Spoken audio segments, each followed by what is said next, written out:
이제 본격적인 무더위가 시작되는 6월입니다. 여름이 되면 땀을 많이 흘리죠.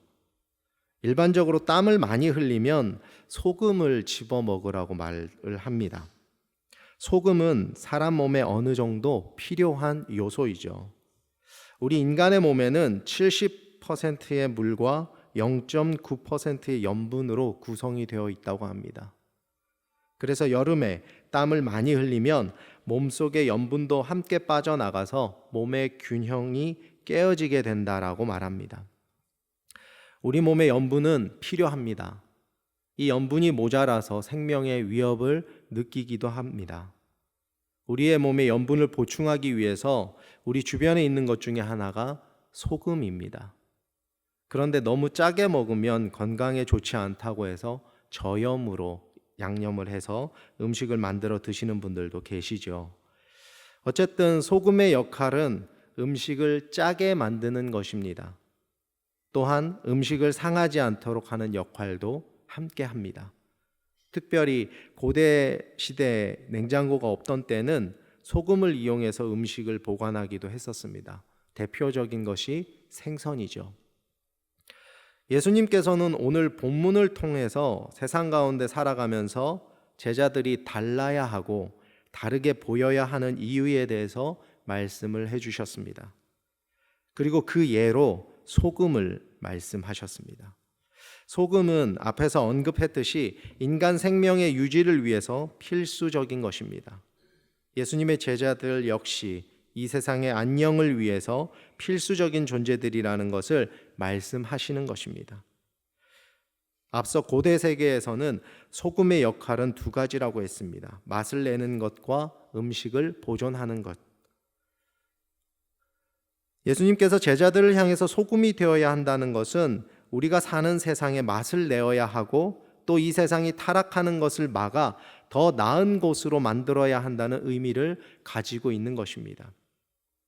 제자들뿐만이 아니라 여기 계시는 저와 여러분들도 이 세상에서 필수적인 요소들입니다. 믿는 신자들이 없다면 이 세상이 어떻게 흘러가겠습니까? 기도하는 사람이 없다면, 예수 그리스도의 복음을 전하는 사람이 없다면 이 세상은 어떻게 돌아갈까요? 우리는 우리의 믿음, 우리의 신앙을 가볍게 생각해서는 안 됩니다. 우리는 그리스도를 믿음과 동시에 특별한 사명을 부여받았다는 것을 꼭 기억해야 합니다. 예수 그리스도의 복음이 우리가 살고 있는 이곳에 심기어지게 해야 합니다. 우리의 기도가 이 지역을 변화되게 하고 우리의 헌신으로 이곳에 믿지 않는 사람들이 예수께로 돌아오게 해야 하는 특별한 사명을 부여받았습니다. 그냥 나만 믿으면 돼, 우리 하늘누림교회만 부흥하면 돼, 잘 되면 돼 라는 생각은 버려야 한다는 것입니다. 예수님께서 말씀하신 것과 같이 우리는 세상의 소금이 되어야 합니다. 여러분, 소금이 맛을 내려면 어떻게 되어야 할까요? 자신이 녹아서 없어져야 그 짠맛이 나게 됩니다. 우리 그리스도인들은 세상에서 그리스도의 복음을 전할 때 우리가 나타나는 것이 아니라 온전히 오직 예수 그리스도만 나타나고 예수 그리스도만 기억되고 예수 그리스도만 높임을 받아야 할 줄로 믿습니다. 우리 자신뿐만이 아니라 교회 공동체도 그렇습니다. 우리는 소리 없이 소문 없이 우리의 사명을 묵묵히 감당해야 할 줄로 믿습니다. 예수님께서 분명히 소금이 그 맛을 내지 못할 때 사람들에게 밟힐 것이라고 경고하셨습니다. 13절입니다. 소금이 만일 그 맛을 잃으면 무엇으로 짜게 하리요? 후에는 아무 쓸데없어 다만 밖에 버려져 사람에게 밟힐 뿐이니라. 저는 오늘 본문을 준비하면서 이 구절에서 왜 지금 한국 교회가 세상에서 영향력을 주지 못하고 있는지 조금은 이해를 하게 되었습니다. 교회가 교회로서의 사명을 감당하지 못했기 때문은 아닐까? 소금이 그 맛을 잃으면 사람들에게 밟히듯이 교회가 그 맛을 잃었기 때문에 사람들에게 밟히고 있는 것은 아닐까. 교회도 우리도 그리스도인으로서의 맛을 잃으면 결국 밟히게 됩니다. 수치를 당하게 됩니다.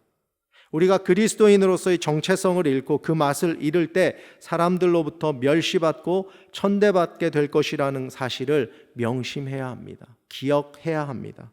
소금이 맛을 잃어버린다라고 할 때 쓰인 헬라어는 모라이노라는 단어입니다. 이 단어는 문자적으로 볼 때 어리석게 되다는 뜻을 가지고 있습니다. 소금이 맛을 잃은 상태는 은유적으로 이해가 될 수 있는 표현입니다. 맛이 어리석다라는 표현을 통해서 세상에서 제자들이 살아갈 때 어리석은 자가 아닌 지혜 있는 자로 살아가야 한다는 교훈을 얻을 수 있는 것입니다. 우리가 잘 아는 산상수훈의 마지막 부분에 이런 말씀을 하십니다.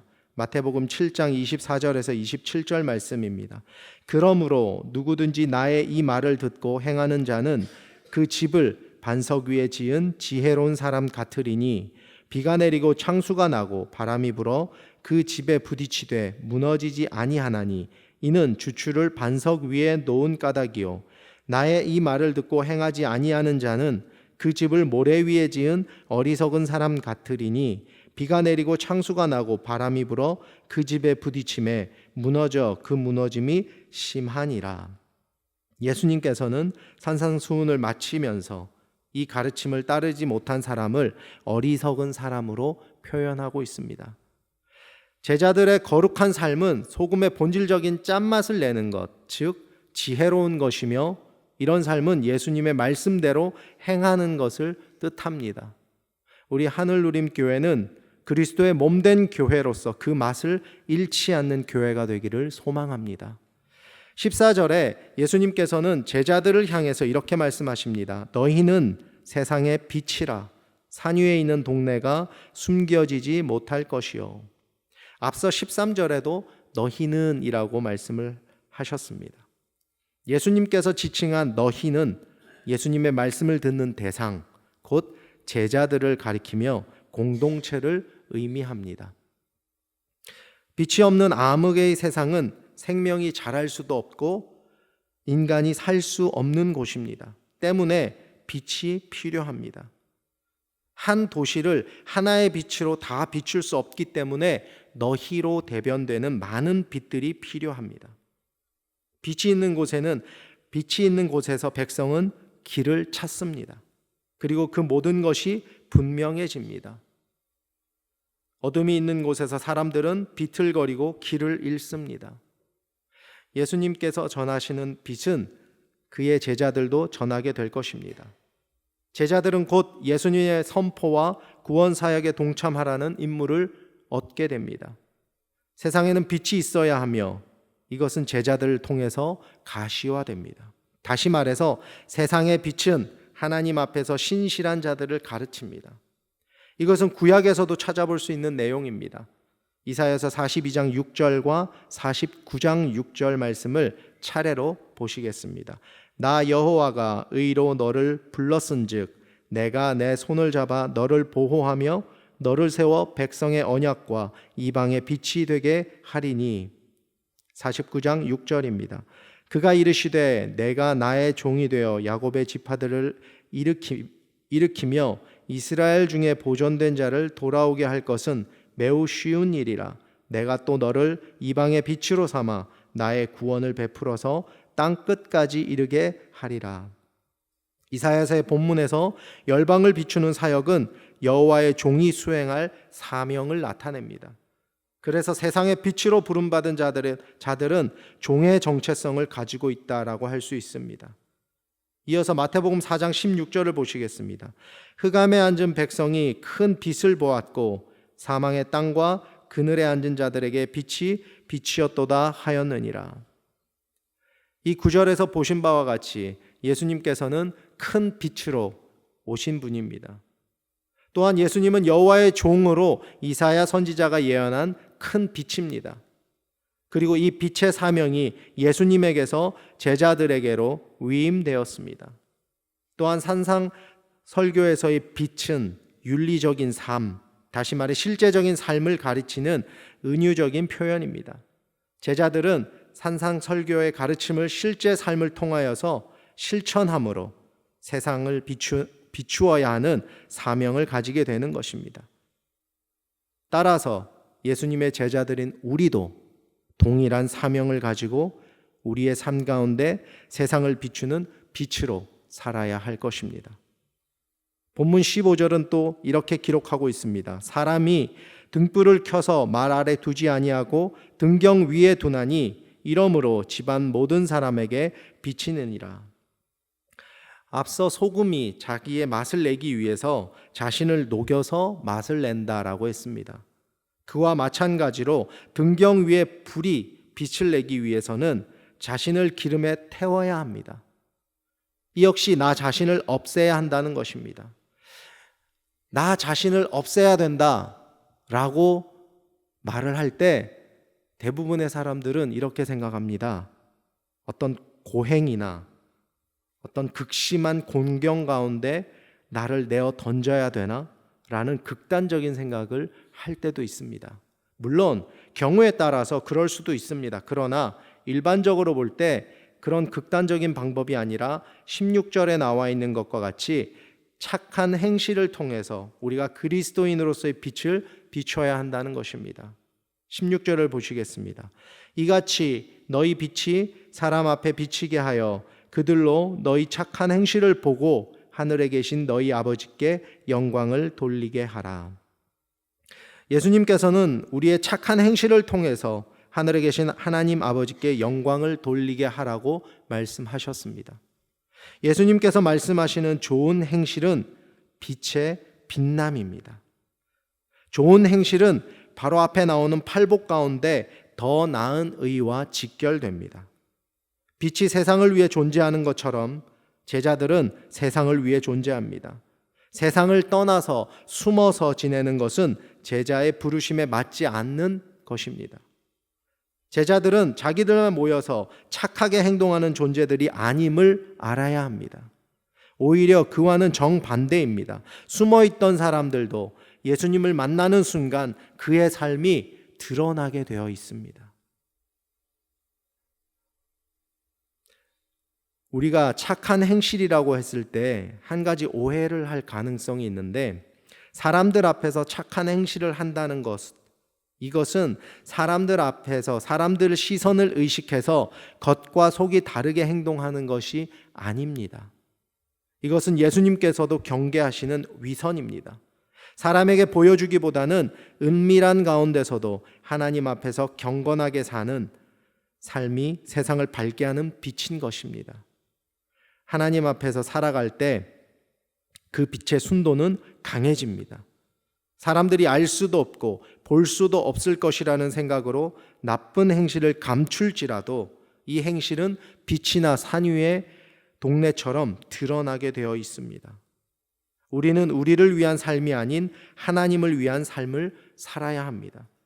사람들의 시선을 신경 쓰는 것이 아니라 하나님의 시선을 신경 쓰면서 하나님 앞에서 경건한 삶을 살아야 합니다. 예수님께서는 오늘 본문을 통해서 제자들의 존재와 역할을 소금과 빛으로 비유하셨습니다. 제자들은 세상에서 반드시 필요한 가치를 지니고 있습니다. 소금이 있어야 음식을 보존할 수 있고 맛을 낼 수 있듯이, 빛이 있어야 도시의 사람들이 살아갈 수 있듯이, 이 세상의 소금과 빛인 제자들은 반드시 세상에 존재되어야 한다는 것을 본문을 통해서 우리는 깨닫게 됩니다. 우리 역시도 그리스도의 제자들입니다. 하나님의 자녀임과 동시에 그리스도의 제자들입니다. 그냥 말로만 제자들이 아니라 말씀을 통해서 순종하는 삶을 살아가는 진짜 제자들입니다. 예수님께서 말씀하셨던 세상의 소금과 빛은 바로 오늘을 살아가는 저와 여러분들을 가리켜서 하신 말씀입니다. 또한 앞절에 소개되었던 팔복을 듣고 그대로 순종하는 사람들이 바로 소금과 빛인 것입니다. 특별히 11절과 12절을 보시면 이렇게 기록되어 있습니다. 마태복음 5장 11절과 12절입니다. 나로 말미암아 너희를 욕하고 박해하고 거짓으로 너희를 거슬러 모든 악한 말을 할 때에는 너희에게 복이 있나니 기뻐하고 즐거워하라. 하늘에서 너희의 상이 큼이라. 너희 전에 있던 선지자들도 이같이 박해하였느니라. 이 구절들과 연결하여 볼 때 제자들은 고난을 받는 처지에 있더라도 그 존재의 가치가 약화되는 것이 아니라 오히려 강화된다는 것입니다. 예수님의 제자들인 우리 모두는 삶 가운데서 힘들고 어려운 일이 있을지라도 그 어렵고 힘든 환경 가운데 매몰되거나 주저앉는 것이 아니라 그 가운데서도 하나님의 영광을 드러내고 세상의 소금으로, 세상의 빛으로 더욱 강하게 나타날 것이라 믿습니다. 마지막으로 제자들은 소금과 빛임으로 착한 행실을 하도록 부름을 받았다는 것입니다. 산상수훈의 가르침에 순종하여서 살아가는 삶은 어리석지 않으며 세상을 밝히는 가치를 발휘합니다. 우리가 믿음을 가지고 주어진 삶을 살아갈 때, 우리가 말씀에 순종하며 살아갈 때 세상에서 볼 때는 그 삶이 어리석어 보이고 미련해 보일 수도 있습니다. 그러나 하나님 앞에서는 우리는 어리석지 않습니다. 오히려 지혜롭고 우리의 삶을 통해서 어두운 이 세상이 빛나게 될 줄로 믿습니다. 우리가 기억해야 할 것은 우리가 제자로 부름받은 순간부터 세상을 밝힐 뿐만 아니라 세상에 노출되었다는 것입니다. 하나님께서 우리를 세상에 숨길 수 없도록 부르신 목적은 세상을 비추기 위해서, 세상을 비추게 해서 영광 받으시기 위함입니다. 예수님께서 흑암에 앉은 자들을 비추신 것과 같이 동일한 사명을 우리에게 주셨다는 것입니다. 은밀하게 선한 행위를 하는 것은 세상을 비추는 빛으로 하나님께 영광을 돌리게 됩니다. 반면에 숨어서 죄를 지으면 아무도 모른다고 생각할지 모르지만 결국엔 다 드러나게 되어서 하나님의 영광을 가리게 됩니다. 오늘 본문을 통해서 빛과 소금으로 비유된 제자 공동체, 하나님 나라의 백성들의 정체성은 삶과 분리될 수 없다는 것을 보았습니다. 그 제자 공동체, 하나님 나라의 백성들이 바로 우리들임을 기억하길 바랍니다. 우리 하늘누림교회와 하늘누림교회 모든 성도님들은 세상을 비추는 빛이며 소금인 줄로 믿습니다. 우리의 삶을 통하여 빛이 되는 삶을 살아가며 허락하신 이 삶 가운데 그리스도인의 맛을 잃지 않는 소금으로 하나님께 영광을 돌리며 죄의 자리가 아닌 주님의 길 위에서 주님의 은혜와 평화를 누리시는 세상의 빛으로 세워지는 저와 여러분들이 되시기를 우리 주님의 이름으로 축원합니다.